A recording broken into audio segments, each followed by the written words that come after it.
creció tanto, ¿no? Que ya se metió hacia la genética. Al revés, a veces sucede que la ciencia más grande se come a las más pequeñas, ¿no? Esta no, esta fue al revés, porque la genética no fue suficiente de explicar el genoma de un individuo o de una especie, porque cada especie tiene una característica, y entonces abarca más. Ahora, por eso yo conversaba con los profesores ahí que han hecho los sílabos, me decían, pero ya no tiene que haber citogenética, ya no, citogenómica tiene que haber, porque ya no existe. Antes el ISSN que normaba todo lo que es el lenguaje, la expresión, la formulación, el diagnóstico, todas las enfermedades, se llamaba ISSN, ¿no? De tal manera que se sigue llamando ISSN, pero ya se han fusionado la citogenética y la citogenómica. Entonces, se han fusionado de tal manera que ya la citogenética hace la parte molecular y también utiliza lo que usa la citogenética, ¿no? Entonces ya está un poco abarcando. Ya van a ver que cuando ustedes busquen sus materias ya van a tener que buscar más de lo que se trabaja. Entonces también tienen mucho material, no se preocupen porque también van a tener mucho material. Entonces las consecuencias genéticas, citológicas y evolutivas. Cuando hablamos de evolución, ¿no? ¿Se acuerdan que ustedes alguna vez han visto a los hombres de otros tiempos, ¿no? A las personas? ¿Qué otras características tenían diferentes a nosotros, ¿no? ¿Qué será? Eran más grandes, hasta los animales eran más grandes, ¿no? ¿Sí? ¿Qué más? ¿Qué otras características más? La cabeza, ¿no? La forma de la cabeza, de los ojos, de los rasgos, ¿no? Los colores, no eran los mismos, porque antes existían 3 razas nada más, ¿no? La amarilla, no sé la cuantos y la tantos, y no había tanta combinación como ahora, ¿no? Ahora nosotros, si nos llamamos peruanos, no sé qué seremos ahí, toda una mezcla, ¿no? Y entonces de otros países han venido, nosotros hemos ido a otro lado, y en fin, toda una mezcla. Pero además, no solamente es eso, ¿no? Se estudia la evolución, es decir, cómo el ambiente ha influenciado en la herencia. El ambiente. ¿Creen ustedes que puede influenciar el ambiente? Sí. ¿Cómo así? Pasan los animales, ¿no? O sea, va cambiando de un ecosistema y el animal se tiene que adaptar conforme vaya reproduciéndose al cambio, ¿no? De su ecosistema, más que todo. Y eso igual pasa a nosotros, conforme vaya cambiando el clima, nosotros vamos a tener que adaptarnos. Claro, esa es la forma de vida, pero ¿cómo influencia a nosotros que estamos estudiando la citogenética? ¿Ustedes creen que influye en los genes? Pues sí. No sabemos que nada por zonas de altura. ¿Cómo? No sabemos que nada por zonas de altura. En la costa como que el oxígeno es, bueno, lo ideal, en cambio en zonas de altura el oxígeno es menos. Si vivimos ahí como que tenemos que adaptarnos a ese escasez de oxígeno. Por tanto el diafragma sería más ancho. También. Sí. Pero el que nace en la sierra, en la puna, es más resistente. Ya se adaptó, desde que nació ya estaba en ese ambiente, y es más resistente. Que es difícil también los cambios de temperatura hacia el calor, ¿no? Para ellos. Se hinchan, llegan a la costa y se hinchan. ¿Se han dado cuenta, no? Pacientes así, ¿de dónde viene? ¿Dónde están hinchados ahí? Hasta que se adaptan, ¿no? ¿Sí? Y nosotros vamos a la puna, nos caemos, nos desmayamos, ¿no? Porque nos falta aire. Entonces, somos así, pero el medio ambiente se influye. ¿Y saben qué? El estrés. ¿No saben ustedes cómo influye el estrés? El estrés, ¿sabe qué hace? Que se modifique la vida. ¿Está bien? Ahora menos estrés.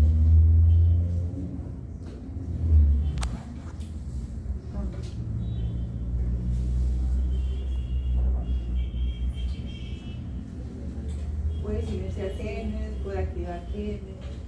Por eso yo les he hecho ese cuadrito para que vean ustedes bien cómo es que se condensa y se descondensa. Y en qué momento está denso, ¿no? Y en qué momento se descondensa. Y les explicaba bien de cómo es que no solamente eso es importante, sino cómo está laxo y qué sucede en una cromatina laxa, qué sucede en una cromatina compacta. Y eso va a explicar muchas enfermedades. De ahí partimos, de esta parte.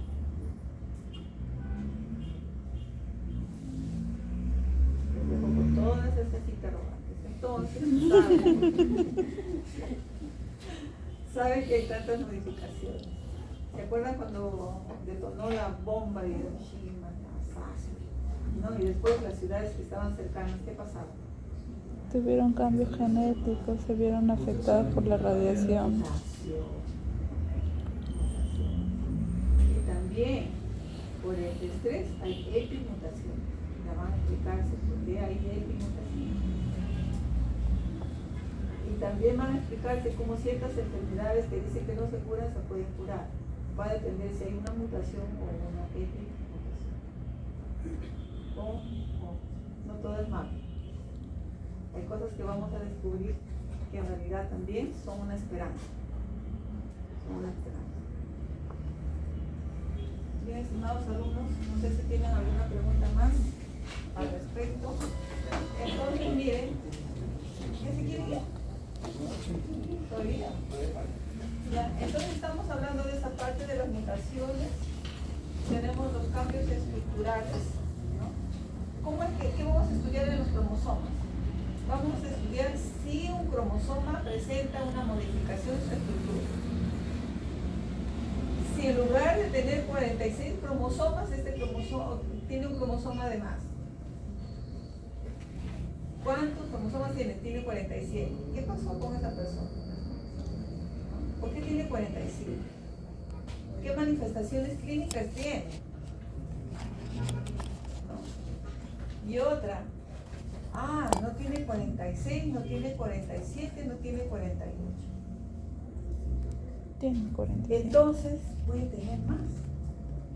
¿Qué sucede? ¿Qué sucede? Decíamos que el número haploide, ¿cuánto es? 23. ¿No? Diploide, 46. El número haploide corresponde a qué? A una célula terminal, ¿cierto? A una célula terminal. Entonces, ¿qué va a suceder cuando dos espermatozoides fecundan a un óvulo? Se van a sumar, ¿cierto? 23 más. Entonces vamos a tener, ¿cuánto sería 23 por 3? ¿Cuánto es? 69 cromosomas. También. 69 cromosomas. Ya pasado. De uno solo. Son anomalías cromosomas. ¿No? También vamos a estudiar. Cambios estructurales, ¿no? Que pueden ser cambios estructurales que pueden ser que le falta una parte a un cromosoma. Le falta una parte a un cromosoma. Eso es de elección. Sí. Duplicación. Un brazo del cromosoma, una parte de su bracito se duplica. Inversiones, ¿qué quiere decir? Que se invierte. O sea, tenía todo su cromosoma bonito, pero ¿en qué momento se volteó? Translocaciones, quiere decir que perdió una parte y se translocó, se movilizó a otra parte. O sea, una parte del cromosoma 11 de un bracito se pasó al cromosoma 22. Y va a dar una anomalía cromosómica, de las que muchas que encuentran por ahí se van a explicar de qué se trata. Hay niños con pie mecedora, hay niños que tienen, ¿no? Polino, hay niños que tienen Down y otras anomalías. Entonces a todo ello se llaman anomalías cromosómicas numéricas, que pueden ser las aneuploidías o poli. Ahora también se estudia las alteraciones genéticas. Puede haber la mutación de un solo gen, como de varios genes, por la ausencia total de un gen o varios genes. Puede haber mutación, puede haber ausencia de un gen, por la duplicación de cromosomas de una parte de ellos, por la presencia de algún cromosoma extra, la falta de alguno o por alguna anomalía o alguna región del cromosoma, ausencia de uno de los extremos del brazo, por defecto de los genes heredados de los padres. También porque el padre nos transmitió también, no solamente que nosotros. Entonces, ¿qué incluye la genética?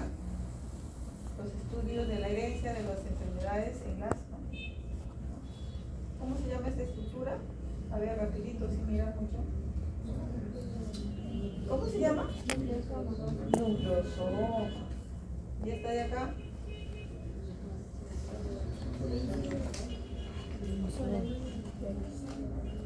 Varios se han unido en sentido así. Entonces va a permitir el mapeo de genes patológicos, su localización en el cromosoma, el análisis de los mecanismos moleculares mediante los cuales los genes provocan la enfermedad y el diagnóstico y el tratamiento de las enfermedades mediante la consejería genética y también la indicación del medicamento, una medicina personalizada. Ahora se diseñan los medicamentos por cada persona, por cada enfermedad. Hoy en día. Ya no es que todavía algunos son ortodoxos porque le dan radiaciones y tanta cosa. Ahora ya no existe eso, ¿no? Entonces la medicina personalizada. Entonces hemos visto que la genética